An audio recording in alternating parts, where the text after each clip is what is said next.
So let's talk about some of the less common ways to get sound out of a speaker. For the sake of perspective, if you're a casual hi-fi enthusiast, things probably split into one of two categories: sealed and vented. And fittingly so, these two enclosure styles represent nearly everything available under the banner of consumer electronics. If you're a DIY hobbyist, you're probably familiar with horns, dipoles, transmission lines, and various forms of even or bandpass enclosures. If you're an audio engineer specializing in the area of speaker and enclosure design, your toolkit may include solutions many of which don't even have names, and that's what we'll look at today. That is a wordy introduction. See, this is why I use jump cuts. And I'm Sophie.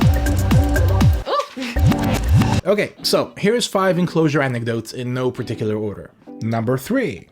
This is a 6th order rear-loaded horn, and here's an example of one that I designed for a single 2000 series 10-inch sub from Audio Dynamics. The goal was peak output between 30 and 60 Hz in a 2010 Chevy Malibu. These days, just about every sub designed for car audio is going to be compliance controlled. This is to limit thermal compression and improve power handling. The 2000 series 10 is no exception, and while horns tend to favor mass-controlled drivers, the cabin geometry of the Malibu was such that a large cross-section at the mouth of the auto waveguide really helped with the acoustic impedance match between the passive chamber and the cabin. Thankfully, the customer had plenty of room to spare, so I was able to fold the horn with enough room left over to split the compression chamber into the active and the passive stage you see here. It's a good way to keep the electrical impedance down and to break up nasty spikes along the response. Output-wise, you'd never guess that you were listening to a single 10, though as I recall the vehicle itself could have used more sound damping. Number 5. This is a 5th order series tuned bandpass. Think 6th order minus the rear chamber. And by channeling the driver's output directly into a waveguide, which in turn carries the pressure to a common chamber,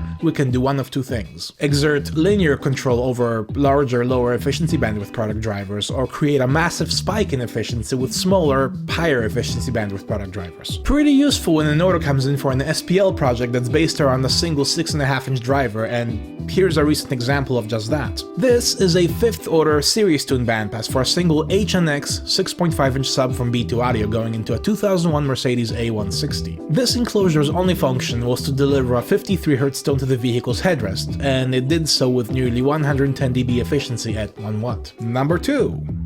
This is a 5th order front-loading horn. I've stumbled upon this back when I designed for large recording studio-type rooms. The idea was to produce the distinct horn-loaded sound without the impractically large waveguide that a traditional 3rd order front-loaded design would call for, just to scrape 20 Hz. And by venting the back wave into the throat's horn like this, we can achieve a massive bass shelf extension with very little in the way of additional group delay. So here's what that looks like in practice. There were actually 2 of these, each housing a single FW305 12-inch sub from Fustex. The contractor who wound up building these mentioned that even with a single 12 playing, there was still enough bottom end to keep up with the front stage in a 400 square foot room.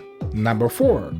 This is a 6th order bass reflex, perhaps not altogether unfamiliar, especially if you follow my enclosure posts on the Audio Dynamics Instagram feed, but still reasonably uncommon in the grand scheme of things. Aperiodic chambering is my go-to method for manipulating peaks along the frequency response. In fact, when I designed the 21 and the 3100 series drivers for Audio Dynamics, it was with this principle in mind. Call it the hobbyist's delight. 4th order for narrow peaks, 6th order for wideband performance. Oftentimes, a single driver in a 6th order bass reflex will deliver a bigger, more dominating sound than multiple drivers in a traditional 4th order design occupying the same space. And there's a few really elegant examples of this showcased in the Gately Audio Instagram feed. Number 1.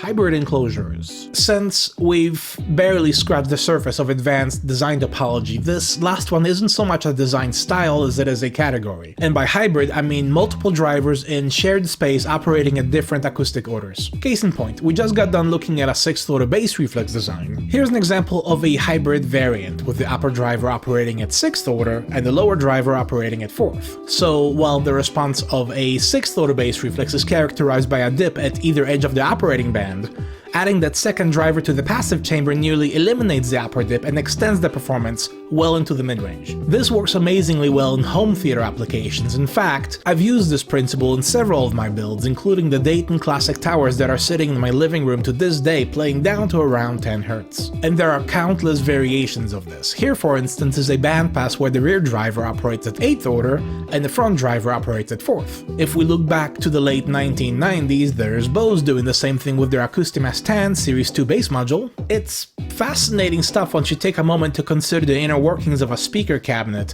and the unique ways in which the different arrangements of chambers and waveguides fill the listening space with sound. So, what is the most unique speaker design that you've gotten to see, and how did it sound? Looking forward to your comments. Cheers!